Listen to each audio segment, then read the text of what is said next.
Hey folks, this is Lawrence, and this is another episode of Fellowship of the Father. And today we're going to be talking about Red Dawn. Red Dawn. We're going to talk about the original, and then we'll talk about the upgraded version of Red Dawn. The original was done, I think, back in the 80s. Pretty sure it was in the 80s, with Patrick Swayze and a bunch of other actors. So Patrick Swayze was the main character. And from what I recall, that was a really great movie. Movies in the 80s were much better in a lot of ways. They didn't depend so much on all the effects.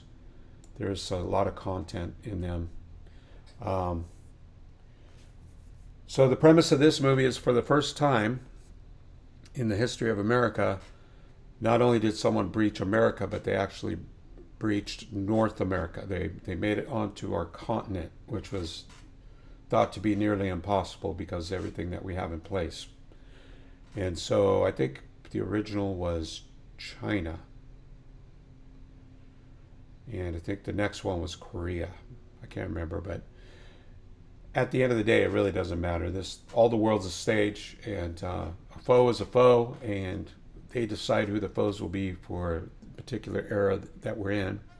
What we're going to be discussing about is the premise of the actual name of the movie, which is Red Dawn. So what is a dawn? The dawn is when the sun breaks over the hills first thing in the morning, and the sun begins to show up. Symbolically, red can symbolize the sun, and it's also often symbolizes truth. It also symbolizes male energy.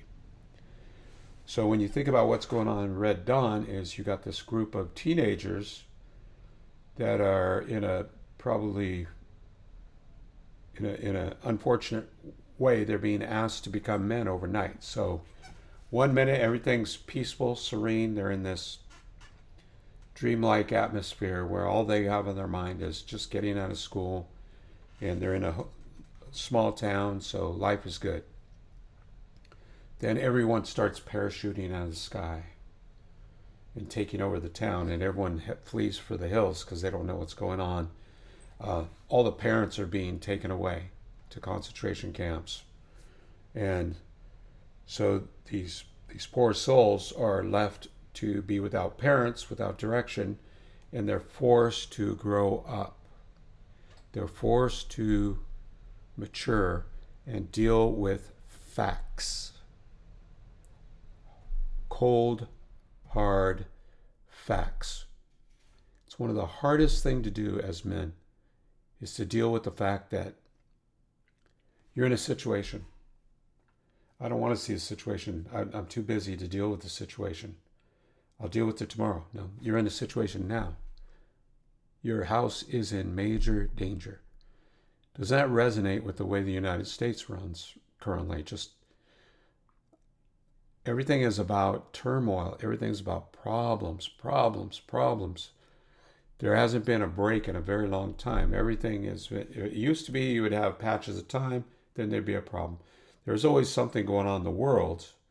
But in the United States, we'd have our moments where to cool down and escalate, cool down, escalate. Now it's just every single night, the news wants you to know that the world's on fire. And specifically, the United States is the one causing all the problems. How dare you be the United States? How dare you understand? Don't you understand that your freedom is destructive? How much freedom you have? You can't have freedom. You shouldn't have freedom. Hey, if it makes the world better, we'll all be slaves again. What? We got to help the lawbreaker get out of jail. I'll go to jail for this guy that broke the law and belongs in jail. What are we doing? Right? Anyway, these kids are exposed to reality, and there's no way out of it. They have to deal with the reality in front of them. So they head up into the hills. Step one, realize that you're not strong enough currently. You got to regroup. If it's a matter of minutes, days, hours, whatever it is, there's times in your life where you are not strong enough. You are not ready for the task. The punchline is you should be ready for the task, and you should always be ready for the task. And that takes work, and it takes devotion, and it takes not sleeping in till 11 p.m. or 11 a.m. in the morning and hoping somehow you're going to make a day of it. That's not how it works. It don't work like that, folks. Trust me, it'd be awesome if it did work that way. It's not how it works. You got to get up every day. I remember I was sick as a dog. Sick as a dog. I couldn't move. My back was seized up. My neck was on fire. I'd move it. It was like gravel. It turned out it was my diet. I didn't know what it was at the time. And I just thought to myself, if all I can do is get up every morning at, say, 5:30, 6 o'clock, and make some kind of attempt to have a day, maybe get up and do some housework or make some calls to find out what it is that I'm going to change. Anything other than sitting on my butt and suffering, because the worst kind of suffering you could have is being stuck in pain and stuck in your head simultaneously. Those are the two torturous things that you get stuck with. So if you can somehow get out of your head when you're in pain, you're much better off than if you are stuck in your head in pain doing nothing. So step one, get into the move of things. So in this movie, step one, leave and regroup. Get yourself to a strong place. Come up with a strategy. Men must come up with strategies. They must. And it's scary because we think we're going to fail. And a lot of times we do fail. And that's part of the process. You must implement something. You've got to come up with some kind of plan. If I have a plan and you don't have a plan and you don't like my plan, I'll guarantee you I like my plan better already.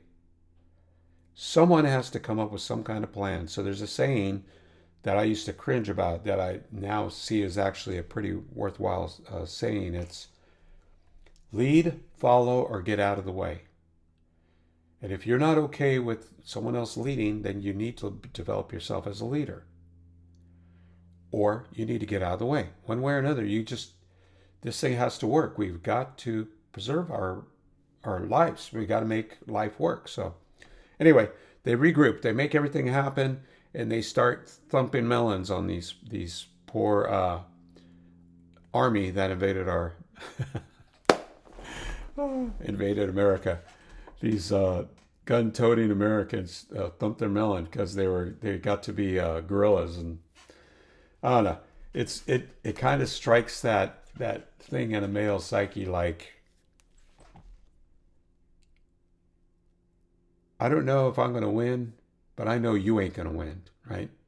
I'm going to make sure that if somehow I lose, you lose with me, because you ain't messing with me, right? That's what this movie does for the average male viewer, I'd say. So anyway, Red Dawn, red pill. Hey, red pill, right? From the Matrix. There's something that you believe to be true, and there's something that's actually true. There's your delusions, and there's truth. That's why Jesus says, you'll know the truth, and the truth will set you free.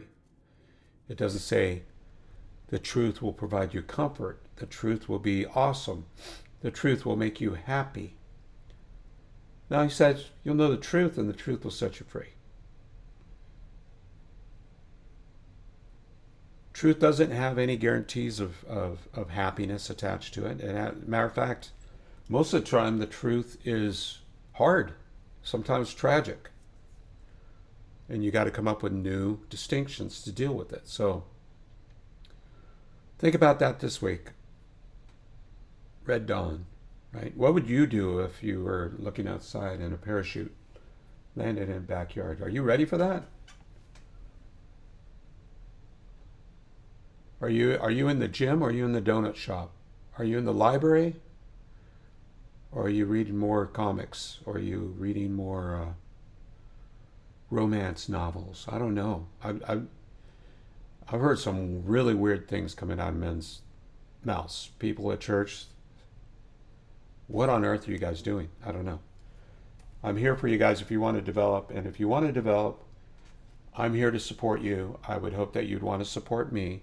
Like, share, and subscribe. If you know someone that would like this video, share it with them.